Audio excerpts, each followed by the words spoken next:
Hello everyone who decided to watch this video. I don't usually make content like this. This is kind of out of the blue, but I am a little annoyed with a bunch of things and I just need to get it off my chest. And at the end, I have a few of my own ideas that I think will fix the problems that I state in this video. But overall, this is going to be a rant on D&D 2024. This is, again, my own personal opinion. In fact, this entire video is my opinion. So if you have a disagreement with me, please put it in the comments. I'd love to hear what you have to say about my ideas. I have a few points to go over. We'll start with the entire premise. Why did they decide to make D&D 2024? Now, from a business perspective, this makes a lot of sense. The product D&D does well. I mean, lots of people like to play this game, especially now. And I think the overall idea is what they were going for is that there's a bunch of books out now, like Tasha's Cauldron of Everything, Xanathar's Guide to whatever, I don't remember what the book's called. But the idea I think they were going for is to take all those supplementary content that have a bunch of extra spells and such that they've released and put them all into one place so that a player doesn't need to buy a whole bunch of extra books. Except they do need to buy an extra book. They need to buy this book that they're coming out with right now. That's the other thing that I think they did as a business perspective, which was make some more content for us to buy. Because as a business, they need to make money. And I don't make fun of them for that statement. That makes a lot of sense. Every business needs to make money if they want to keep their product coming out. Now, naming the product D&D 2024 is stupid. I don't know why they call it this. It would make much more sense to, like in the past when they released 3rd edition and made some changes, they called it 3.5. So I don't understand why it's not called 5.5 edition. It would roll off the tongue way more effectively than D&D 5th edition 2024 rule set. Just putting that out there. The premise of backward compatibility is an interesting one in my opinion. I think the idea has merit and it does make people not have to change everything. So backward compatibility makes a lot of sense here. You know, all those old books that you have that are for 5th edition will work with the new edition. Next up, I want to talk about the art in the book. There is a lot of art in this book. Almost every other page or every between 2 sets of pages, there seems to be artwork throughout this book. And although it is beautiful, I don't personally think that trying to sell a product because of the artwork makes sense from a game design perspective. For example, I like card games. There's a lot of card games that have really beautiful art on their cards, and that is a huge selling point for a lot of the cards is that the card work is beautiful. But it comes second to the actual gameplay that's being sold. Like, if I was to buy a D&D book, I would expect new rules, new things like that, and overall changes to the design. I wouldn't even talk about the artwork because that's secondary. That's just like slapped on top. But it does seem like they're really trying to sell this book for the artwork in a lot of cases. I see some people that are like, oh, well, I don't like all the new rules, but hey, the artwork's beautiful. But does that really matter for a role-playing game? The entire point of a role-playing game is that you're using your mind with your friends and you're creating a story of your own. And I don't think the artwork shows I think the artwork in this book shows a lack of respect for the idea to play your own game. Next up, I want to talk about some of the monster changes that we've seen so far. We haven't seen a whole lot because the new monster manual is not going to come out until 2025. The biggest thing I've noticed is that it seems like they're removing legendary actions, replacing them with reactions.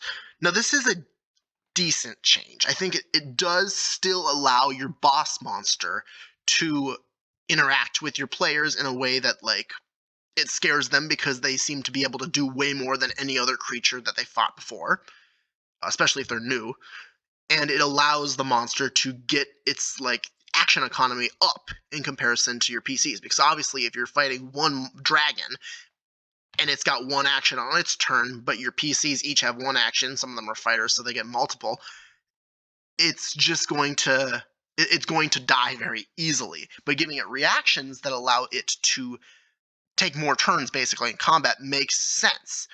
I personally prefer the way legendary actions are worded and how they work, but that's probably mostly just a personal opinion and not necessarily a good or bad thing that they've changed this. What I do think is dumb is that they seem to be also making all of the stat bars, just dumbing them down and making them simpler.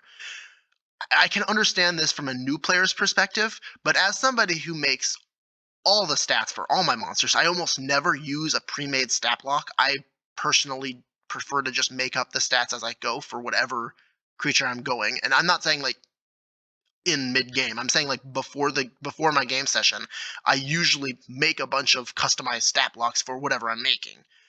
That's just kind of the way I DM, is that I don't like using pre-made stuff. And so when I look at these new stat blocks that they seem to be making, is that they seem to be dumbing them down, making them have each monster, even the more complicated ones, seem to have less options. You'll see creatures like the Berserker who allow basically the same thing that the Barbarian can do, where they gain advantage on their attacks, but then any creature that attacks them also has advantage on the attacks against them. And it's basically just been changed to whenever they attack somebody who does not have full health, they have advantage, which is an overall buff to the creature, but it makes it less interesting when you're playing, because even if it was almost always the right move to take the advantage, this shows that they're willing to take away options to give you easier to use monsters. And I understand the idea of making stats easier to use. As a DM, it's very difficult to keep all your monsters under control. But I think dumbing it down and making it easier doesn't help you improve as a DM. I don't think dumbing down stat blocks makes the game better. I think it makes it easier to run combats and probably even would speed it up, but I don't think it'll help you improve as a DM. I think running these complex things, even if it is a trial by fire type situation where you're a new DM, can help you improve faster. And that's just the way I think about it. Now, the idea of not giving them actual spell slots and simply saying you have this many uses of this spell per day, I don't like this at all. It, again, is just taking away options. If I wanted to throw 8 fireballs from this one guy because they have 3 third level spell slots, 3 fourth level spell slots, and a 5th level spell slot, that's actually only 7. I did my math really badly. But the point is, I wouldn't be able to anymore because it says only 3 per day. Now, it does cause more varied gameplay. I will give them that, but I think you could reach the same varied gameplay by simply using all the different spell slots to do different spells. I mean, old Monster Stat Blocks just had a list of spells, and they said, you have this many spell slots. Do whatever you wish with them. And sometimes the best option was to keep using one spell over and over again, and sometimes the best option was to use a mix of spells. And I just don't like the idea of keyholing your monsters into only being able to do a certain amount of things a certain amount of times. Finally, I want to talk about Counterspell. Now, I know this isn't really a monster change, but it shows something about the game that is kind of being removed. I love Counterspell.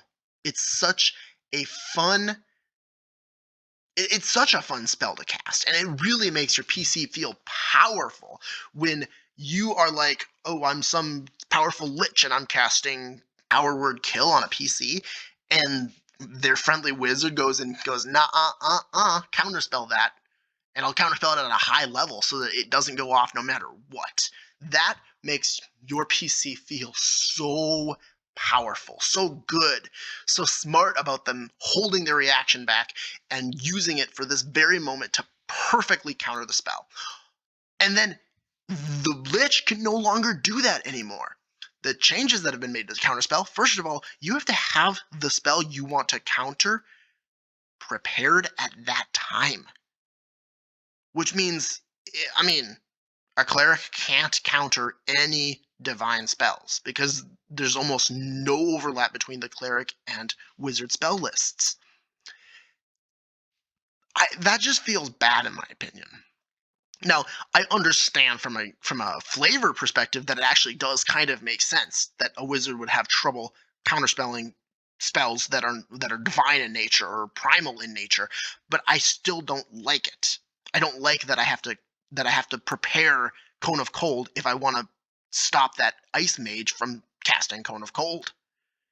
Especially if I don't like the spell from a perspective. I actually like Cone of Cold, but some people wouldn't want to take that spell. In general, I'm very disappointed in the measures that they've taken to nerf Counterspell. I think it was a very good spell that didn't need to be nerfed. It simply was a good spell that everybody should take if they can take it. And I don't think there's any problem with that. Next up, I want to talk about the overall changes to feats, backgrounds, races, kind of the background stuff that doesn't have to do with the classes themselves, but still make huge changes to the way your character is designed. Your background giving you your stat bonuses instead of your race is a beautiful change. I really enjoy this change. It actually encompasses the idea that your stat increases are based off of what you've done in your past, way better than being an elf makes you more dexterous. So, for example, I would like a combination of background giving you stats and then your race also giving you some stats. But I think the background should take the majority of the stat increases because I think it's the most important, is what you've done to increase your stats rather than where you were born. Some of the feats, on the other hands, I think are problematic changes. We've got the Great Weapon Master and Sharpshooter changes. Now, some people really like this, some people don't like the change at all. Removing the ability to take a -10 to hit or a -5 to hit and adding a flat 10 damage to ranged attacks in Sharpshooter's case and melee attacks in Great Weapon Master's case does feel a little sucky in a lot of cases. The idea that you need to be wielding some massive sword or axe or something in order to do the best damage feels keyholey in design, because if you want to be a melee combatant, you really can't be doing the rapier style unless you want to be a rogue. You can't just be a fighter that uses a rapier, because if you want to do the most damage, you got to be using a big sword or a heavy weapon. And if you're going to be using a bow or something, you almost definitely need to take Sharpshooter, because not only does it make cover and your range easier to work around, but it also just allows you to, when you feel like the armor class of the enemy is low enough, take that -5 penalty and just add damage over and over again. In general, I think the 2014 versions of these feats were too strong. They offered too much for too little investment. I don't necessarily like the change, but I think it was probably for the best as far as they seem to be wanting to move the game in, direction wise at least. Calling fighting styles feats. I hate this change. It seems so unnecessary to be like, oh, I'm a fighter. You get a fighting style feat. And then you need to go to the feats list and pick a feat that is a fighting style. It's basically exactly, they've changed nothing. They just thought of a way to choose to put the fighting styles in the feat list. You still can't take a fighting style feat more if you gain access to it. I don't understand why they're calling them feats. Just call them fighting styles. They changed nothing other than allowing paladins to have more access and rangers to have more access to the feats that fighters got access to. But then they also took a bunch of the feats away. So basically, not a whole lot has changed over here, and I don't think it was necessarily a change as much as it was a rebranding of the exact same thing. And epic boons. Every class now gets an epic boon at level 19 if you single class all the way there. I don't like it. The idea is that once you get past level 20, you can get an epic boon every level, or maybe it's every other level or something like that, to make it so that you can keep leveling up after level 20. But these boons are just, they don't seem fun to play with in general. Some of them are fine. A lot of them just seem to be stat increases,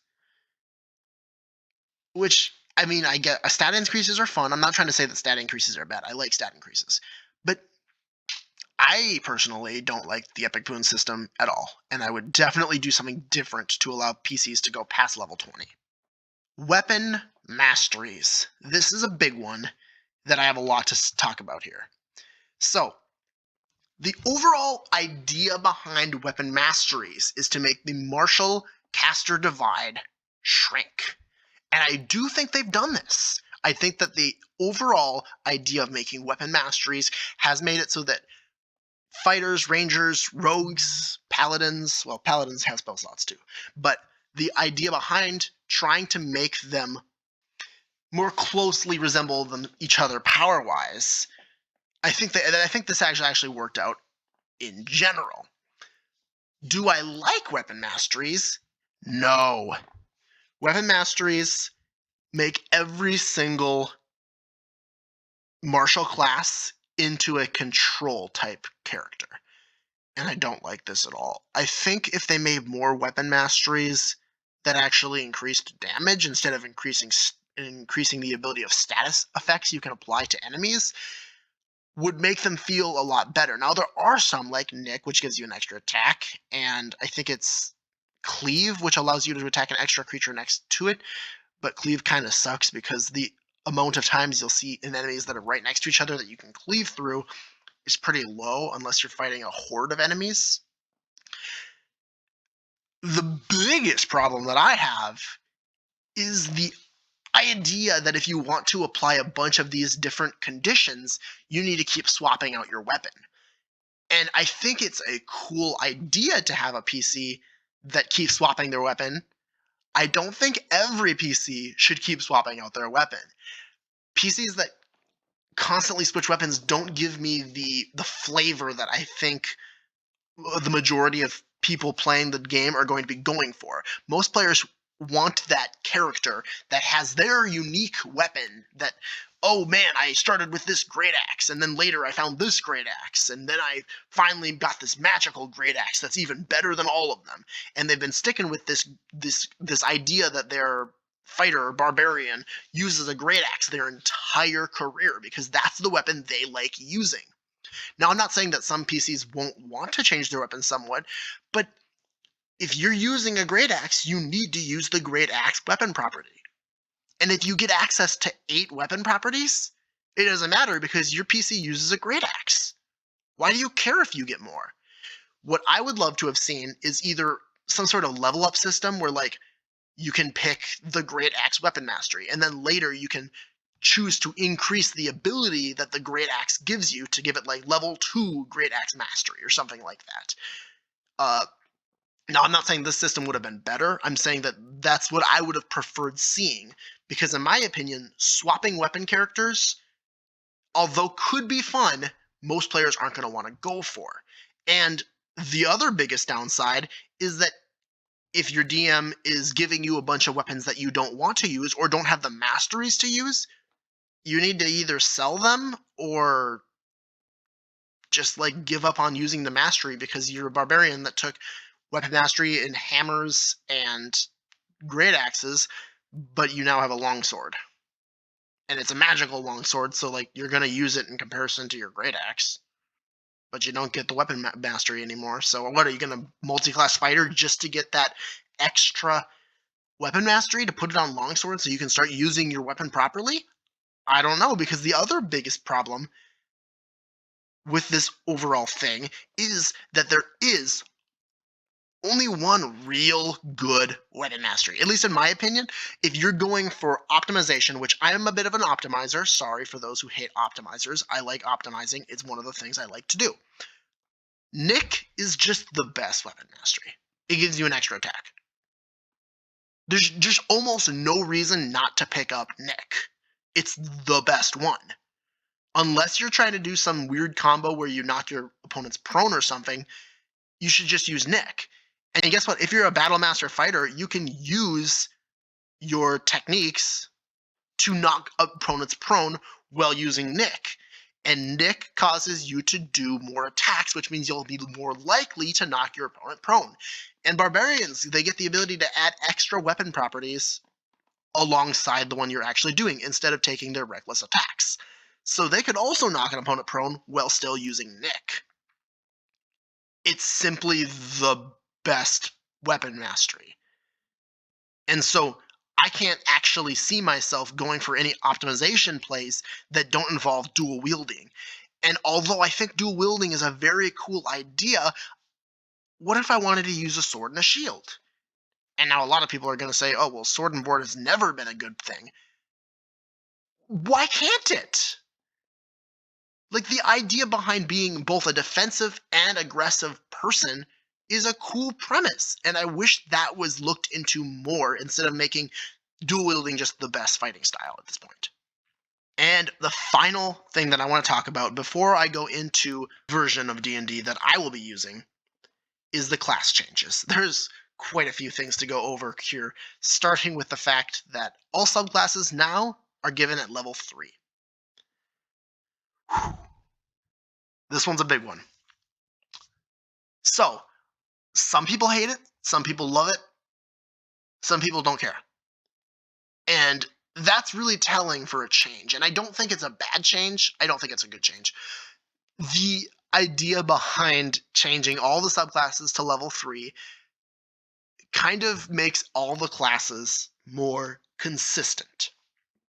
Which I think, from a gameplay perspective, is like, it's probably better for your DM, especially if they're new, to help newer players by making sure that they start with their first 2 levels at, getting the hang of things.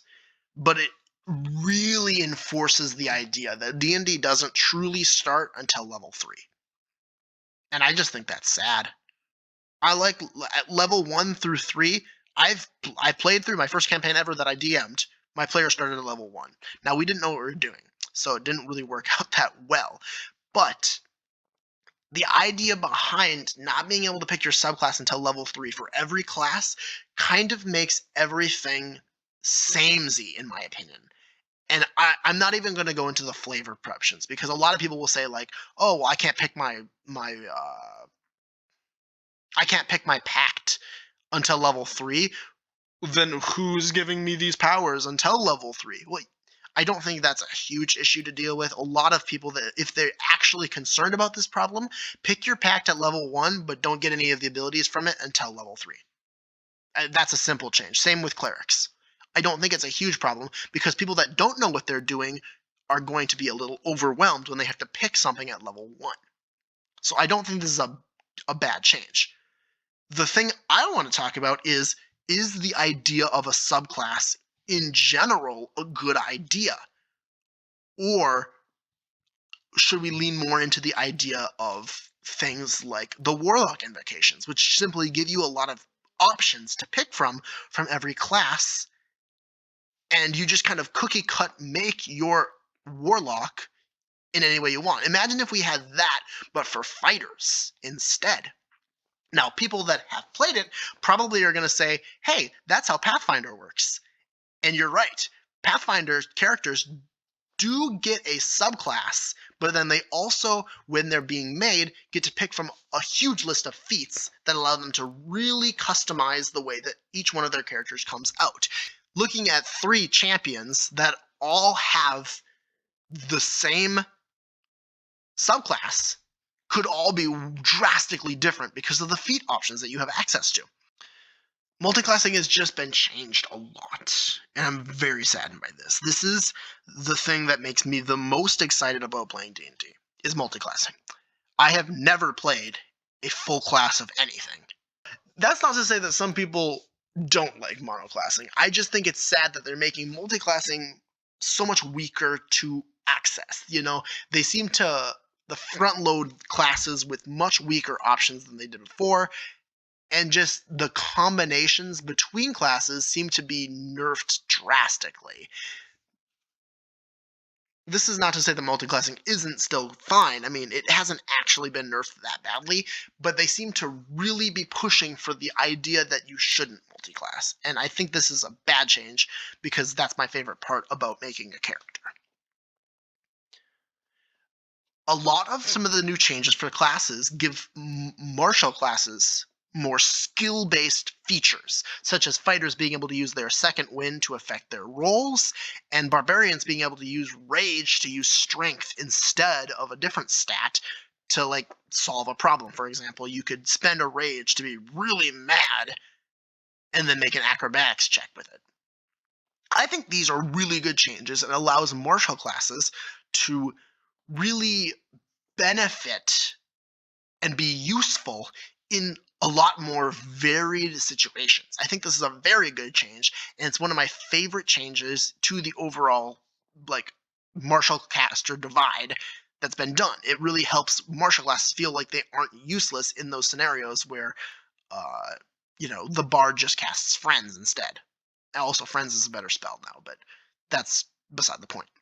The thing I'm not so happy about is the fact that a lot, and when I say a lot, I mean some of these are okay, but they have a heavy reliance on giving you the ability to cast a spell for free, and that's your ability. I think this is bad game design in general. It's trying to be like, oh, you can just keep using this ability, so you don't need to have an actual skill because you can just use this spell. And obviously, you can flavor these as being actual skills and such, but the fact that the Bard class's best feature is the ability to cast two spells is sad. That's just so sad. Since we're on the topic of bards, let's go into Song of Rest. It's gone now. Why is it gone now? Why'd they remove it? It was such a fun, flavorful feature to be like, oh, well, we're taking a short rest. Your bard gets up and plays a little tune, or maybe they're not the type of bard that plays instruments, but instead gives everybody an inspiring speech. Or does a dance. If you're playing a dance bard, there you go. And all your buddies are like, man, that really cheered me up and gave me extra hit points. It's such a flavorful, fun thing that can inspire roleplay at the table, especially during short rests, which aren't necessarily the most fun of things in general, but that's just been stripped away. Bards can't do it anymore. You just remove the feature. Why? I don't know. It was a fun feature. It didn't need to be removed. The other thing that Bards got nerfed, in my opinion, this is a nerf, by the way. If anybody wants to say that it's a buff, it's not a buff, it's lame. Is changing it so that the Bard Magical Secrets now just gives you access to the Druid, Cleric, and Wizard spell lists. This is a nerf. The fact that you couldn't grab a Smite as a Bard is sad. I want a Smite as a Bard. I want to grab Ranger Quick Quiver and attack with my Bard. The funnest part about using a Bard was like when you got to the Magical Secrets, you got to pull some random crap that everybody was like, what the heck? Bards can do that? And you're like, well, they can when I'm playing a Bard. It makes the Bard feel like they're very, very special when it comes to their spell selection. But just giving them full access to the Druid, Cleric, and Wizard spell lists, it won't make them feel special. It'll just make them feel like Wizards, Druids, and Clerics after that level. The fact that they can just have as many as they want is, in my opinion, not a good change. It's sad. In 2014, spellcasters were either known casters, where they would learn spells, then they'd have access to that spell whenever they were able to cast a spell, or they were prepared spellcasters, where they would have access to their entire spell list, but they could only prepare a number of spells equal to this formula here. And so it made it so that you could be a cleric and have more options, or a druid and have more options, or be a sorcerer and have a limited number of options. It was a way to make certain casters weaker than others. But now pretty much everything is a prepared spellcaster. And I just think this is kind of sad, especially since the known casters were my favorites. Why they were my favorites is because trying to, especially for new players, trying to have access to an entire spell list and having to pick every time you take a long rest caused at least my players, a lot of stress, and they did not like the options. Usually they would just basically play a druid as if it was a known caster and just have the same spells every time.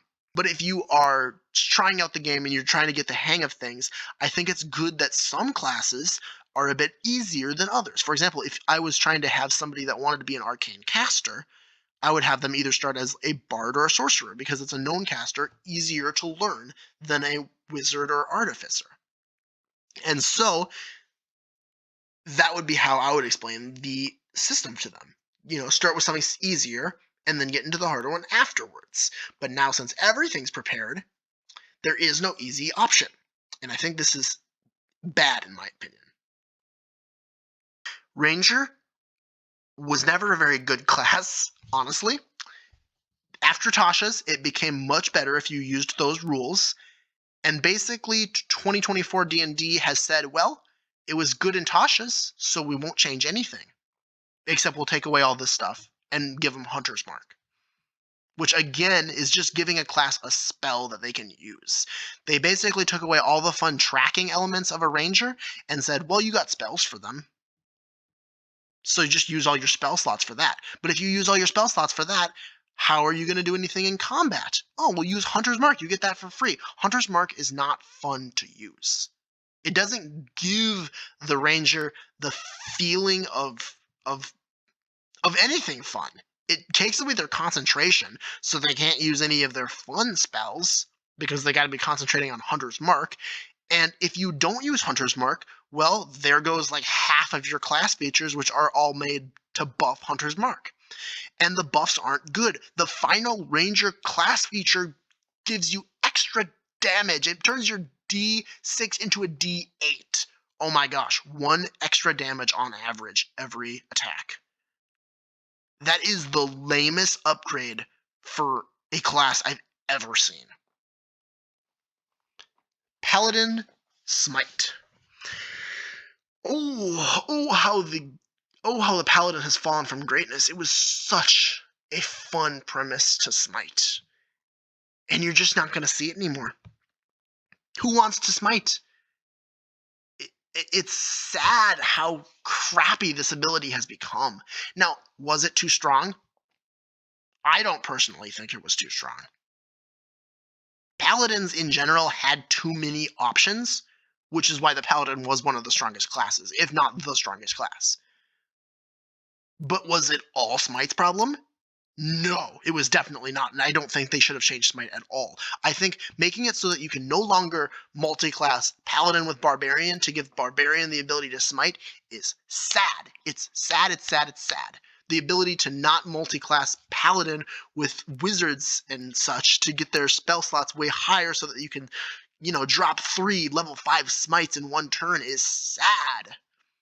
In general, they've tried to dumb down the ability to Nova in these classes, and I just think that's sad. I love watching my players go up against some huge threat and kill it in one turn, and I go, wow, I did not think you guys could do that. And then they feel so happy, so excited that they were able to pull off some incredible feat such as kill a dragon in one round. That's incredible and fun, and they've just removed most of the options for allowing you to do that. Finally, the thing I want to talk about, and this is the nail in the coffin for me and why I decided I'm not playing this version of D&D, is the changes to the Warlock invocation list. They removed a ton of invocations, just making Warlocks way less optional in what they can do. And the biggest one they removed, the one that made me say I am not playing this edition, is Tomb of Levistus. And this is exactly the type of thing I want to talk about. Tomb of Levistus was a high-level Warlock feature. It was extremely niche. Okay, it allowed you to basically grant a ton of temporary hit points, but then you were basically stunned and out of the game because you were turned to a block of ice. and then you had resistance to all damage while in this form, except for fire damage, which you had vulnerability to. And as long as and from that like point on, you basically your enemies could attack the thing of ice, which was your temporary hit points, and you could basically just kind of sit there, turtle up, and wait. And then once it came back to your turn, remove all those temporary hit points and get back into the fight. It basically gave you one turn of protection. And this is an extremely niche scenario, and it's kind of a weird feature, and it's probably why they removed it. But I loved the option to take that. It was such a weird and funky ability, and they said, no, you don't get this ability anymore. We need to make things more streamlined. And that's the biggest problem that I have with this entire thing, is that they've tried to make things too streamlined. Streamlining is good. It makes things easier to use. But doing too much of it, in my opinion, is just bad. Now, all this said and done, am I just going to keep playing regular 5th edition? I don't want to do that either, because I want to say, hey, this came out to my players, and I want to give them something new, something more exciting. And at first I was like, oh, I could try Pathfinder out. That's a different version. And I tried out Pathfinder a little bit with just like looking at how the features work and all that. And I don't personally like Pathfinder that much. I think it's a good game, and I think a lot of people that like it for very good reasons. And there are a lot of fun parts about Pathfinder, especially with the fact that there's a ton more classes and they have really cool features. But it was not for me, and I don't think my group would enjoy it very well. But all that being said and done, the one thing that I can do is change the game to suit the way I want my groups to run it. And so what I decided to do is make my own 2024 edition of D&D. And it's mostly just class changes. But let me go into how I made this work. I'm going to go in reverse order and explain all the changes that I've done, starting with the class changes. Let me show you the Barbarian level up sheet. Starting here at Barbarian, as you can see, a lot of stuff different from the regular D&D system. As you can see here, you would start at starting, and you would be granted your starting benefits and your rage, and then you'd be able to take 2 more branches at level 1. And then every level from that point on, you would gain 2 extra branches and the features that they provide. So for example, if you start at rage, say you wanted to take unarmored defense and get an extra rage use per day. So now these would be your features. And then the next level up, you could take, say, an ASI over here, so you get an ability score improvement, and then grab thick skin. And then the next level up, you could say you wanted to really go into this this toughened build, grab more of these features over here. And as you can see, this is your barbarian at level 3. But perhaps a different barbarian would want to go this way instead. This barbarian looks way different from the other barbarian, but they're both level 3 barbarians. Now you might look at this and say, well, there's a lot of features here that look very similar to the features from other barbarians. For example, you've got unarmored defense, danger sense, fast movement, and a lot of these are featured from barbarians, or even features like brutal critical, which they were removed from the game. But what do these all do? Well, let me scroll down here. Now, what I'll be doing for my players is giving them a sheet of sticker paper with this printed on it. And basically, they can cut out and stick the features that they gain onto some piece of paper that has all the list of features that they'll be grabbing. So, for example, you would get the benefits of starting as a barbarian, which gives you 12 plus your constitution modifier hit points and 1 hit dice. Proficiency in simple and martial weapons, shields, light and medium armor, strength, constitution saving throws, and you choose 2 from animal handling, athletics, intimidation, nature, perception, and survival. So you gain all those benefits for starting as your barbarian. And then you gain your features, which, as our first example gave us, 1 extra rage per day, and unarmored defense, as well as the rage benefits. So when you start as Barbarian, you also gain your first branch, which is Rage. On your first turn, you can enter a Rage as a bonus action. While raging, you gain the following benefits. If you aren't wearing heavy armor, you have advantage on saving throws, you make a melee weapon attack using Strength, and you can add your Rage damage to that damage roll. You have resistance to bludgeoning, piercing, slashing damage, and you can't cast or concentrate on spells while raging. Your rage lasts for 1 minute. It ends early if you are knocked unconscious. You can also end your rage on your turn as a bonus action, and when you are in a special rage type, you can spend a rage point as a bonus action to swap to a different rage type. You get 1 rage per day, and it increases with +1 rages per day. And you have a +1 rage damage, which increases with +1 rage damage. So as you can see on this list, you'll get a lot of these features which say you get 1 more rage per day. And over here, +1 rage damage. So this will increase your rage damage by +1. So for example, if you went this direction and grabbed these 2 branches at level 1, you'd be able to rage twice per day, and your rage damage would be +2 every hit. And as you can see, these are kind of spread out throughout the entire Barbarian class list. And so you can take something to get a ton of damage on your rage attacks, or you could go this direction and get something like Rage Recovery, which, if we go down to Rage Recovery and look at it, you now recover all uses of rage on a short rest. This would allow you to rage more often without having to go and grab a ton of +1 rages per day. Now, the other thing that I've changed is, first of all, you don't drop your rage if you don't make an attack or take damage. I feel like this is an extremely annoying to try to use situation that a lot of barbarians were not fond of, and this was kind of removed in the 2024 version anyway, so I thought it was totally fine to remove it myself. But I've only made rage last 1 minute instead of 10 minutes, and that is because I've added the idea of a special rage. Now, each one of these branches has a special rage equipped to them. So, for example, you have the Undying Rage over here, the Magic Rage over here, the Berserker Rage over here, Resistant Rage over here, Frenzy Rage over here. And so these rage types are all special rages. You can only be in one special rage at a time.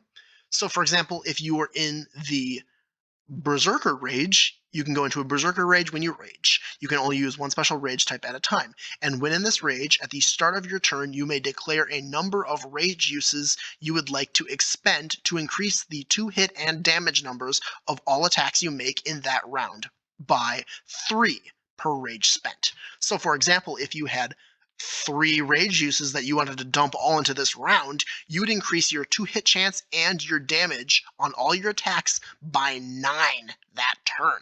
This is an extremely resource-intensive rage where, like a paladin, you'll be dropping all your rage uses into your attacks to grant extra damage.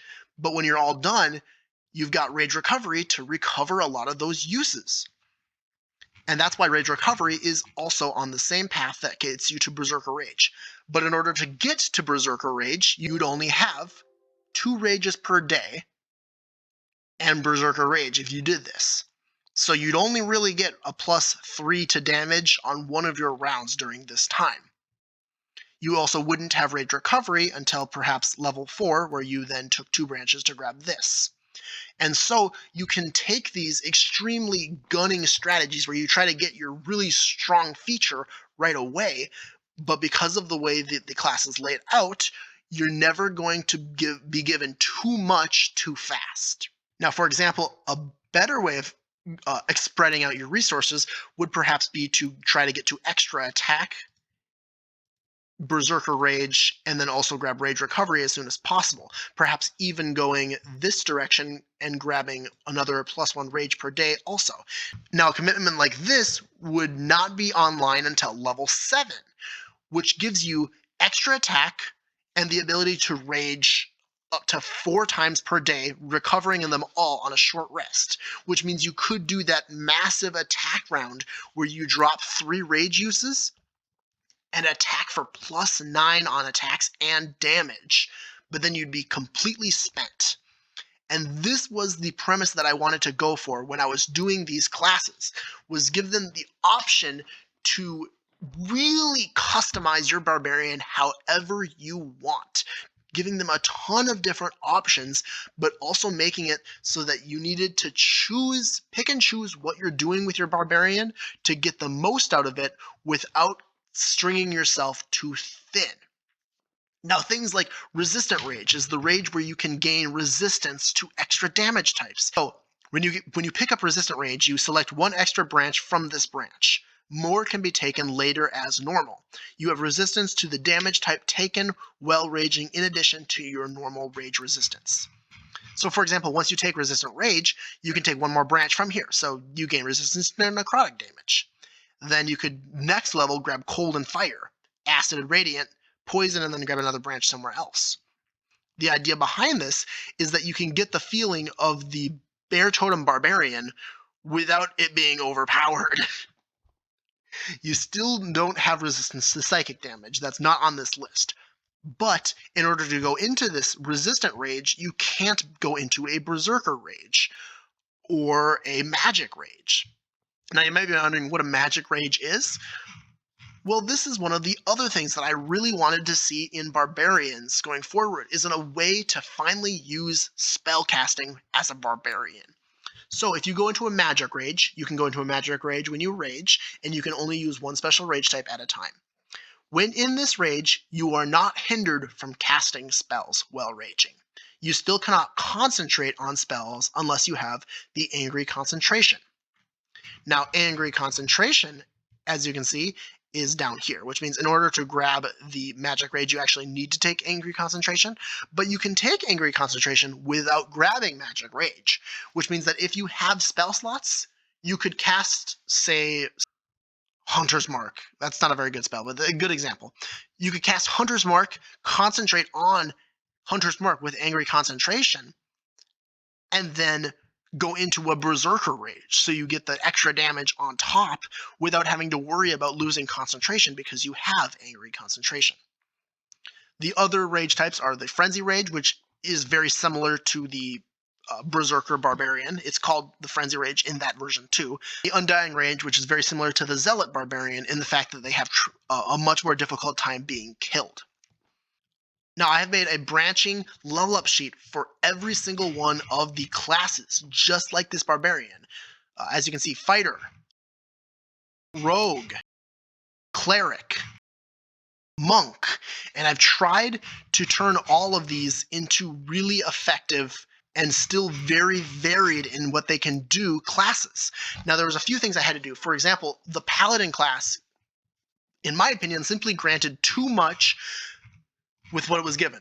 What I did is I simply took the paladin class and split it into two classes. So you now have the crusader, which is focused on the spellcasting, horse riding aspects of the paladin and the auras that they can grant.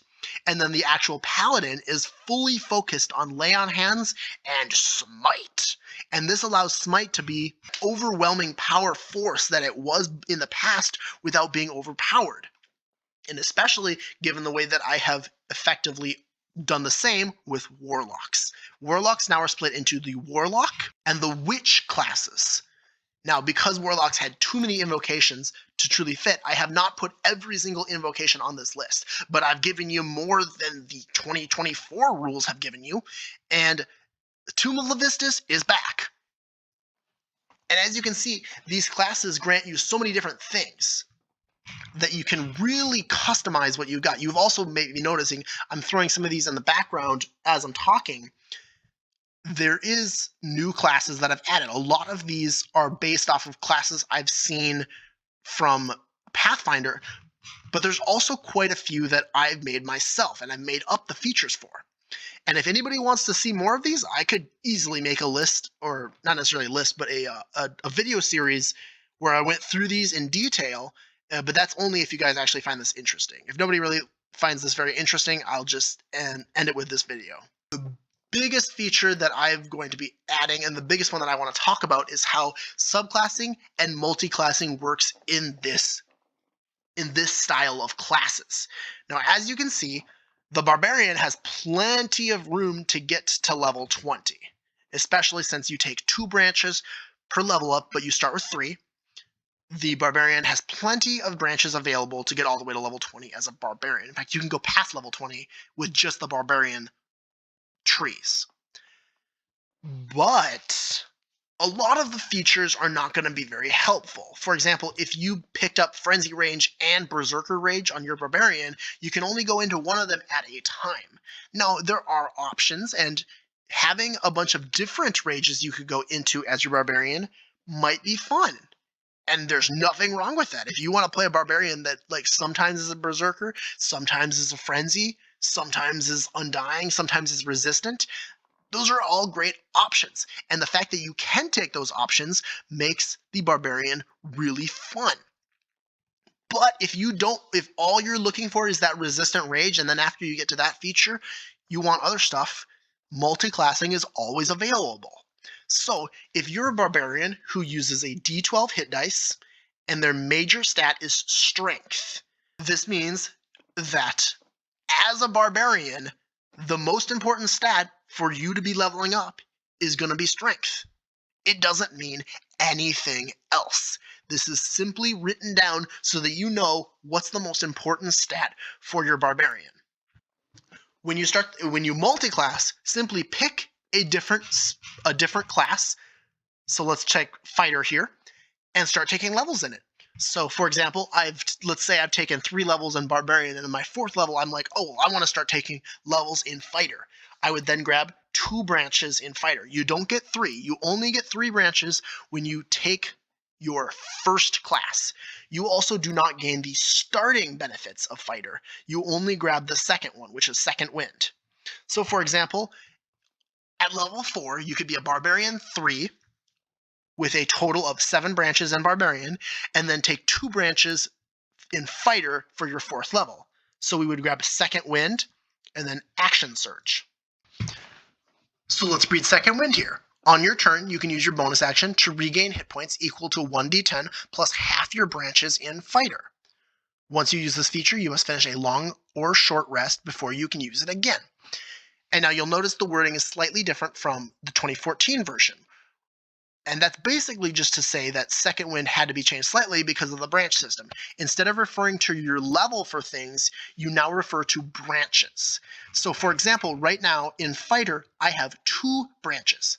I have 7 in Barbarian because I started with 3, and then I took 2 level ups for a total of 7 branches.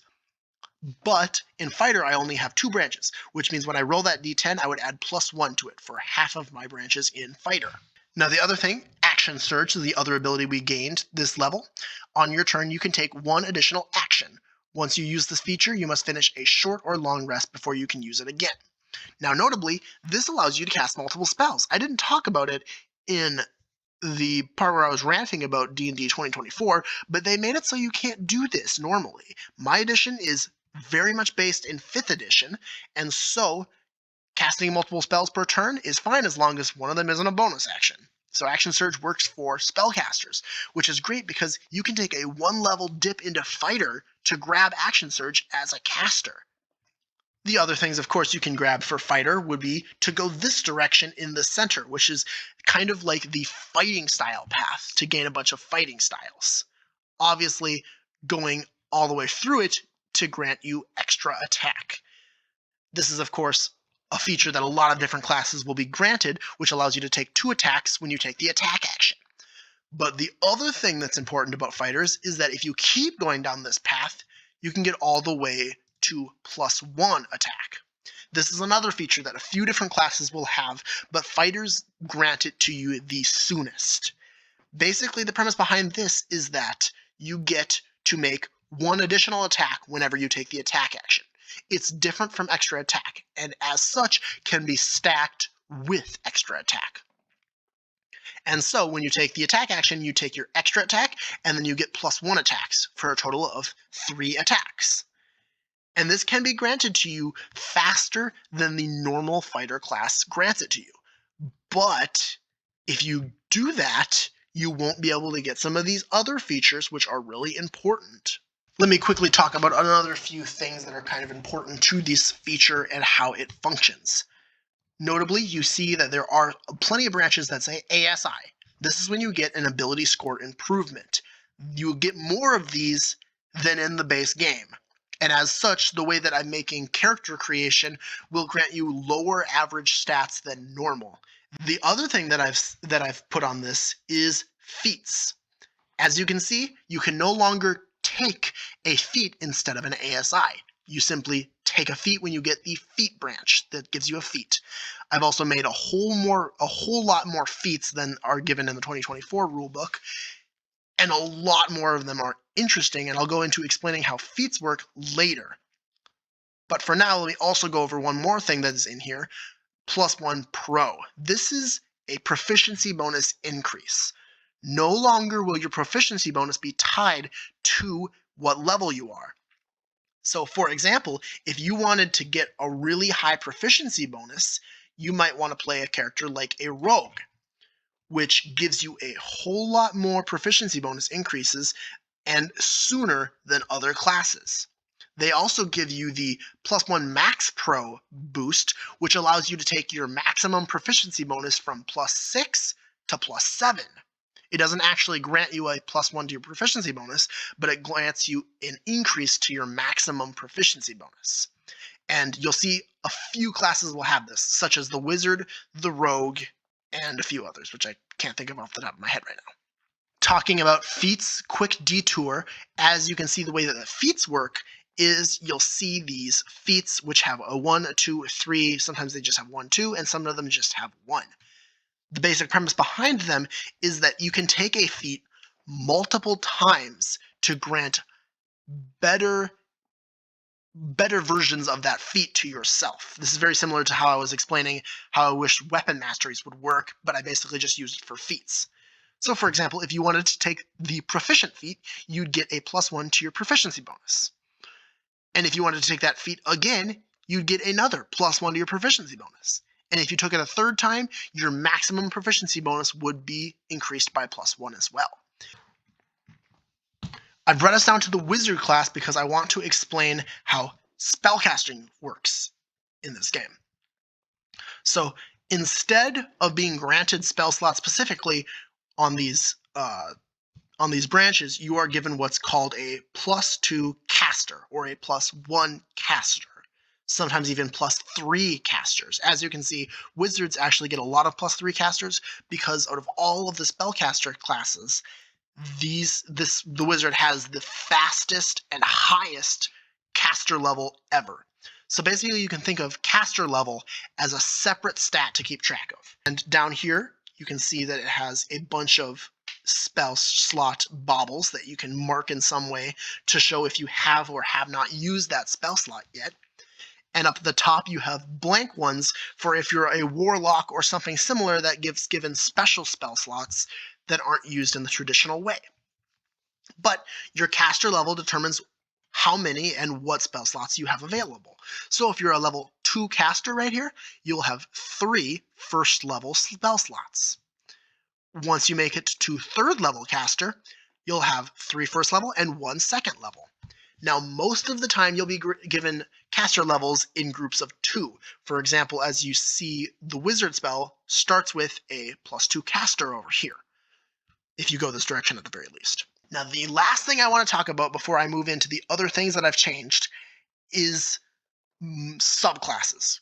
There are no subclasses in this system, except I have used the term to refer to something else. When you take your first level in a class, so this is your starting class, it is called your main class from that point on. So if you start in Barbarian, your main class would be Barbarian, and you would gain the starting benefits of a Barbarian, which is right here.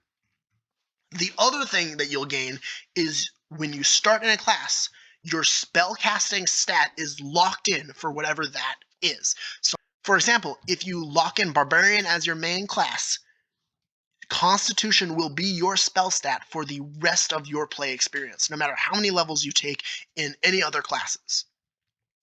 Now, you might be thinking, dang, Barbarians get Constitution as their spell stat? That's really good for being single ability score dependent. And it is. It's a really good feature.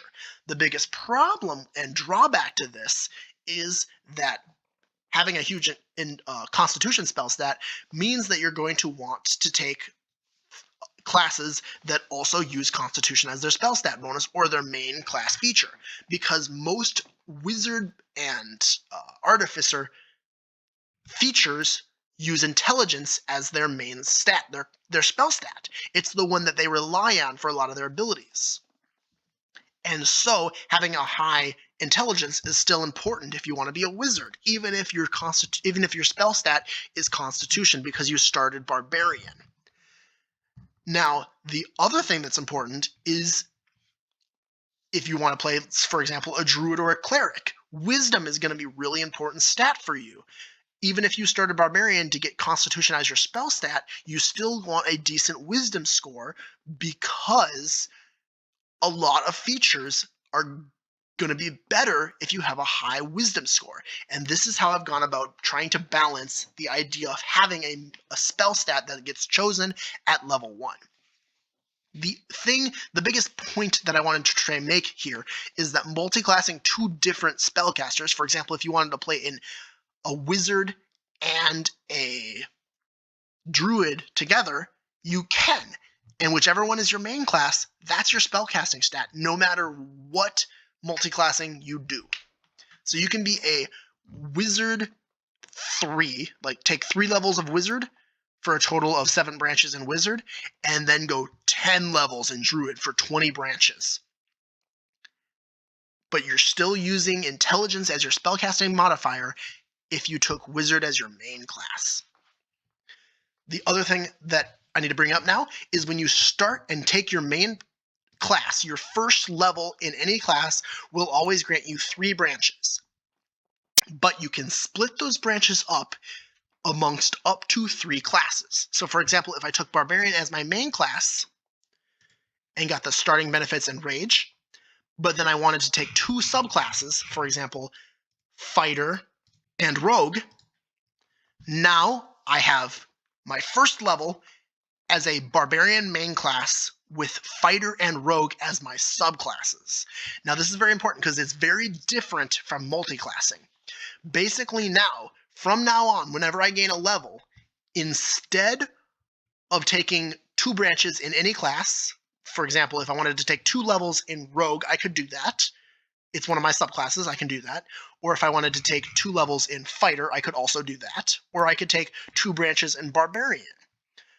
But if I wanted to split it up, I could take 1 branch in Barbarian and 1 branch in Fighter. Basically, your first level, you pick up to 2 subclasses, and whenever you get a level, you can branch out halvesies between your main class and one of your subclasses.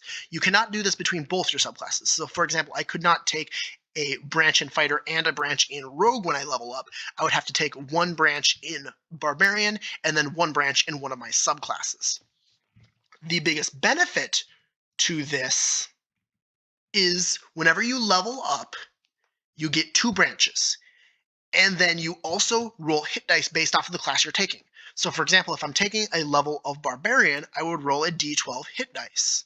Add 1 hit dice to my hit dice count, and roll the d12 plus my Constitution modifier for my hit points. And if I'm doing that with Cleric, for example, instead of rolling a d12, I would roll a d8. Even if I'm starting Barbarian as my main class, I would still roll a d8 when I'm taking levels in Cleric. But when you level up via your subclasses, so say I took 1 branch in Barbarian and 1 branch in Fighter, you roll the dice of your main class. So if my main class is Barbarian and I'm taking a level up that splits it between Barbarian and Fighter, I roll a d12 even though Fighter is a d10. And this is because Barbarian is my main class and I'm taking a level between Barbarian and my subclass. This can allow you to be a Barbarian and grab wizard levels, but keep your hit dice really high.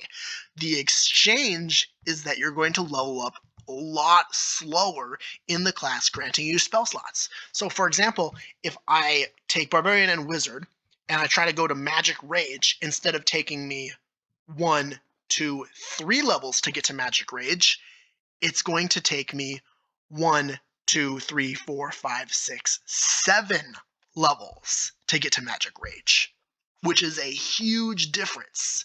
Now, during all this, I'll be leveling up with a D12 hit dice and getting spell slots from my wizard spellcaster, but until I get to Magic Rage, I won't be able to cast those spells while raging. Now, you could take Barbarian as your main class, Wizard as your subclass, gun it by taking 2 branches every single time you level up in Barbarian to get to that Magic Rage, and then start halvesies leveling up your Barbarian and your Wizard to try to grant that. But again, that's going to take you 3 levels of pure Barbarian to get to the point where you can use that Magic Rage. And actually, it'll take you 4 because your first level will have to be split between Wizard and Barbarian instead of being 3 in Barbarian. So the premise behind this is that every class has access to every class, and they can all benefit each other in special certain ways. I've got literally 40 classes available to play. 3 fighters that all have a different subclass can all feel different. For example, a fighter that takes a subclass of Wizard is going to feel a lot like an Eldritch Knight. A fighter that takes a subclass of Chieftain is going to feel just like an Echo Knight. And a fighter that takes a subclass of Barbarian, well, that's just going to feel like a champion fighter. A fighter that deals more damage and gets a better crit range. Overall, that is my main class system that I wanted to go over and explain the changes and how I made this.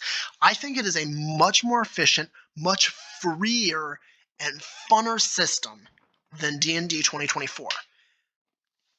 And I'm just going to go back through some of these features. Obviously, weapon masteries, I don't have weapon masteries. Feat-wise, you're given much more options in my system and much deeper options. For example, you can take whatever feat you like, and if you really enjoy that feat, you can keep taking it more times to boost its power. Your background in my version does give you stats, but then your race also gives you stats. The background is the one that gives you the most stats, and notably, your background in my version gives you an ASI and a feat off the bat, both of them. So you get to boost one of your stats by whatever you choose, and then you also get to pick any feat you want. Not just origin feats, but every feat. And there are none that are held off back depending on your background. You could be a background that is a sailor and take the chef feat. It doesn't matter. I've granted the ability to get Great Weapon Master and Sharpshooter, but it takes 2 feats to do it. You take your first level of Great Weapon Master, and it grants you all those benefits that are of the 2024 version of Great Weapon Master. And then if you take a second feat to boost it to its more prominent, more powerful 2014 version. So it's a 2 feat investment to get Great Weapon Master all the way to this powerhouse that it was. And I think this is a way to make it truly an okay feat that is not only good, but you can work around other options instead of it because it's taking 2 of your feat drops instead of just 1. There are no epic boons in my version, and there are no fighting styles. There is no list of fighting styles. If you want a fighting style, you can go fighter to grab one of the fighting styles by taking 3 branches in fighter to get all the way to one of the fighting styles. Counterspell has not been changed. I've kept it the exact same way it works in 2014 because I love it the way it works there. In fact, most of the spells have not been changed, although the way that spell slot progression has been changed, and the way that you gain access to spells is also changed. For example, if you select Wizard, you gain access to the Wizard spell list. And there are some feats that allow you to gain access to other spell lists, and multi-classing into other classes grants you access to other spell lists. Big monster changes. Now, this is a bit of a doozy. I have done a bunch of different changes to the way that monsters work in my version rather than the regular rules. The biggest thing that I want to note is, and this is based off of some Dungeon Dude video, which explains some stronger powerful monsters for your boss monsters. There are still legendary monsters in my edition which have legendary resistances and legendary actions. But a tier above those is the mythic creatures. And now mythic creatures have what are called mythic actions. They take a mythic action after every PC turn in the combat. And these are usually done to make an attack or do some sort of AoE move which deals damage. And then on their turn, they still get their action and their movement, but most of the time, the way to avoid a mythic creature is to be getting in, dealing damage, and then getting away from it as much as possible, because they still only get one reaction unless some extra bonus gives them more. Mythic creatures especially are powerful because they have a special mythic action they can do which removes a condition from them. So for example, if your monk came up and stunning struck the mythic creature, it would be stunned, but then after the monk's turn is over, they can use their mythic action to remove the stun from themselves, even though they can't take regular actions because of the stun condition. So this causes mythic creatures to be a much more powerful threat than a regular legendary creature. And so they can be an even stronger boss for your higher level players. But going under legendary creatures, there isn't a whole lot of options in the base game. And this is where I'm going to bring up some other types of creatures that can be added. And some of these buffs can be given to your legendary and mythical creatures to make them even stronger. But more importantly, they can be given to things like peons also to just give them a little more variety. First, I want to talk about shells. Now, the easiest example for this is to have a turtle-like creature which has a hard shell. And basically that means that you need to deal bludgeoning damage to it before it will take damage from any other attack. Now, this can be as simple as saying a bludgeoning shell that has resistance to all damage until bludgeoning damage is dealt. So, for example, if your barbarian that has a hammer hits that shell and does bludgeoning damage, the creature then will take normal damage until its turn again, where the shell will reform over it. And then it'll have to be dealt bludgeoning damage again to break the shell. Now there can be things like a slimy shell, which might need piercing damage to pull through the slime, or maybe it needs slashing damage. The idea behind it is that there is a certain damage type that needs to be dealt to the creature's shell in order to deal full damage to the creature normally. Now you might even want to go a step further with this and say that once the shell is dealt with, it takes vulnerability to damage. This simply can make your fights a little more dynamic, where your players are trying to figure out what damage type the creature wants. And it's much more effective, in my opinion, than resistance and vulnerability, because once you get rid of the shell, you can deal any damage type you want. So for example, if the wizard's like, oh, well, obviously I want to use my fireball because it's my highest damaging deal spell, but I know that this thing has a bludgeoning shell. So I'm going to hold my fireball action until after my barbarian breaks open that shell, and then I'll burn what's underneath. This can create more variable game states where a creature doesn't just have vulnerability to a damage type, but needs to be hit with a certain damage type to let all of those attacks go through normally. The other things I want to talk about is barriers. Now, I've given a lot of support for barriers in the overall branching system that I've made. For example, the Alchemist class even allows your PCs to give themselves barriers for a short time by drinking a potion. But the premise behind a barrier is that it can be arcane or it can be physical, no matter how you want to flavor it. The idea behind it is that there are 4 different types of barriers. We'll start by explaining the red ones, which are, in my opinion, one of the easiest. Now, you might, as I'm explaining this, you might notice a very similar design choice to a certain game. And if anybody notices that or knows of this game, put it in the comments. I'd like to hear your guesses. But this is very much taken from a specific game. The idea behind the red barrier is that you must deal a certain threshold of damage to it in one attack before it's broken. So, for example, if you had a 10 point barrier that's red, it would need to be dealt 10 damage in one attack before it's broken. And once it's broken, you can deal damage to the thing that's underneath it, no problem. The thing about barriers that's important is that the barrier also absorbs conditions. So, for example, if you had a spell that could be cast that would knock a creature prone, but it has a red barrier, the barrier would not allow the creature to be knocked prone. This is really important because you can put this on things that are supposed to be like not so powerful that they would require legendary actions, but powerful enough where you want them to last a few rounds. If you give them a barrier, your wizard or the wizard that you're playing with can't just banish it off the bat, because if they try to banish it, the barrier eats the spell. But if the barbarian goes up and hits it with a really strong attack, it'll break open that barrier, and then the wizard can banish the creature. This allows for more dynamic teamwork and synergy amongst your PCs. And this will be a continuous feature throughout all these barriers. Let's go into the blue barrier. And the reason why I'm saying these as colors is because your PCs will find it way easier to understand what each barrier does if you make sure that every single flavor for how you explain how the barrier is there has an easy color to recognize it by. So, for example, if you have got a creature that has this barrier because of some arcane rune that's etched into its skin, perhaps the rune is glowing red, which tells your PCs, oh, that's a red barrier.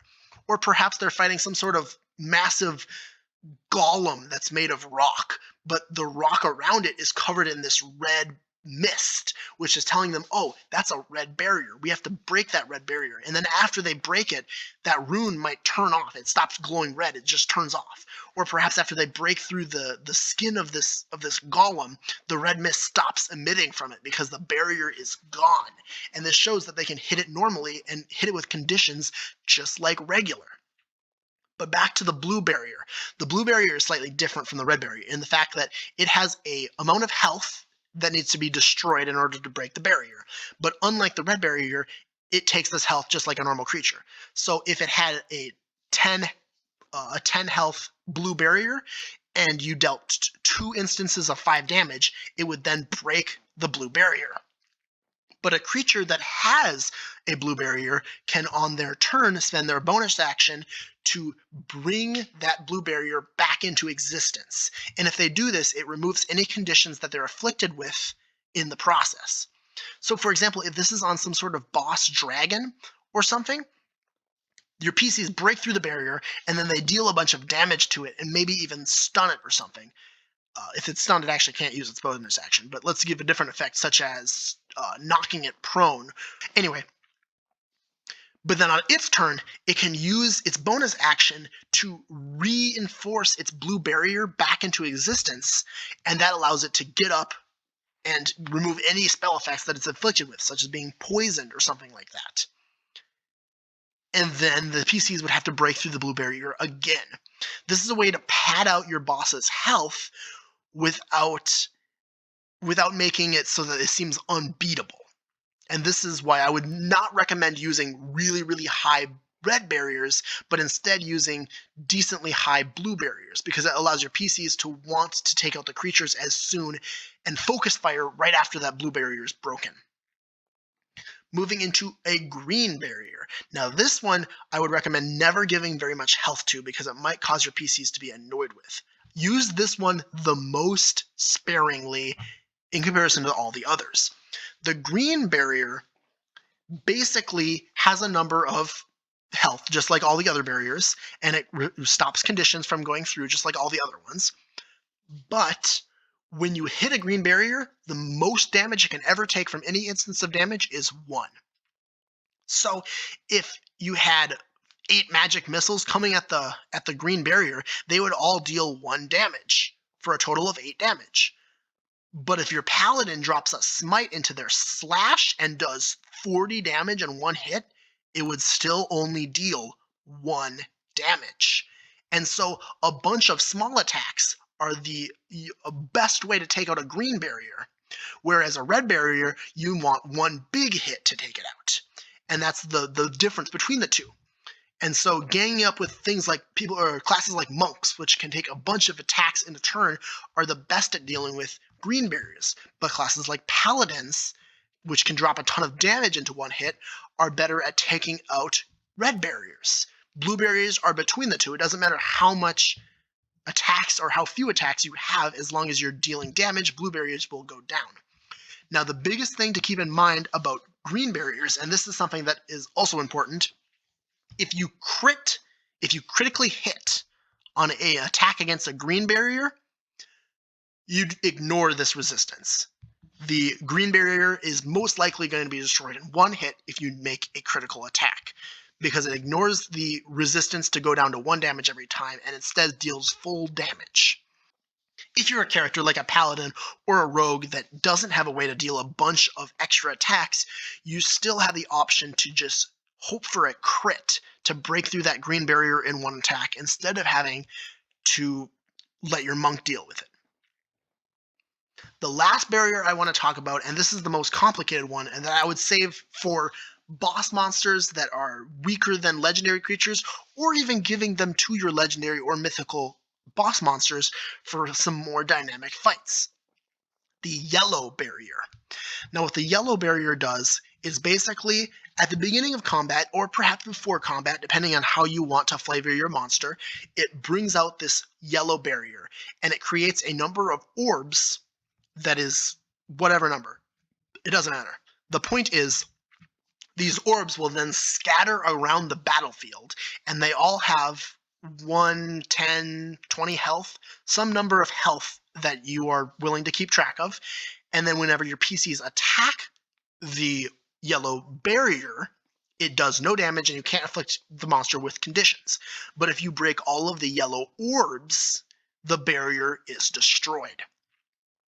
This allows you to make creatures consistently to have a more dynamic fight process, where you have to run around the battlefield and breaking all these orbs.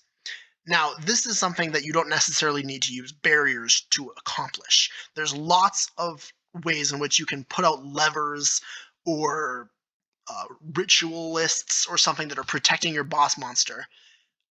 In order to keep it safe, well, you have to deal with the problem before they attack the main creature, the main threat.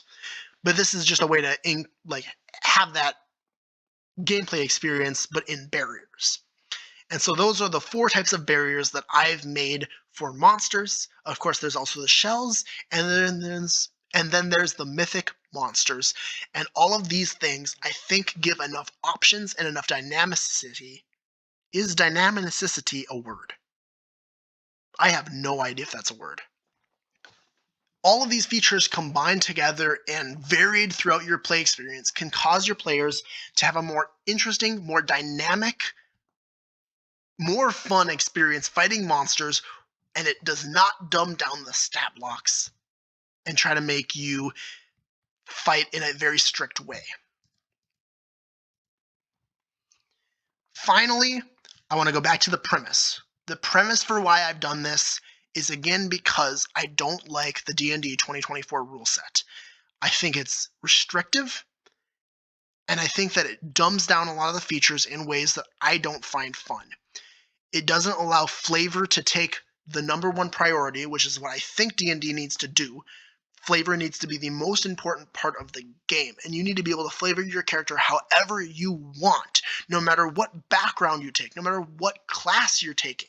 You need to be able to play a cleric wizard and pretend that you're not even casting spells, but you're just simply a magician or something. It doesn't matter. However you play your class needs to be able to be done without worrying about the rules. And I think that D&D 2024 has not done a very good job of doing this. And so if you want to see me explain in more detail all these classes that I've made in some other video series, tell me in the comments below. If enough people find it interesting, I'll make a video series on it, no problem. I do find it fun, and I did put a lot of work into this. But thank you for watching. I hope that you have a wonderful day, a wonderful afternoon, whatever you're in right now. If you liked this video, leave it a like. And if you want to see more content of me talking about stuff, I've got a lot of other series. So check them out, subscribe. Goodbye.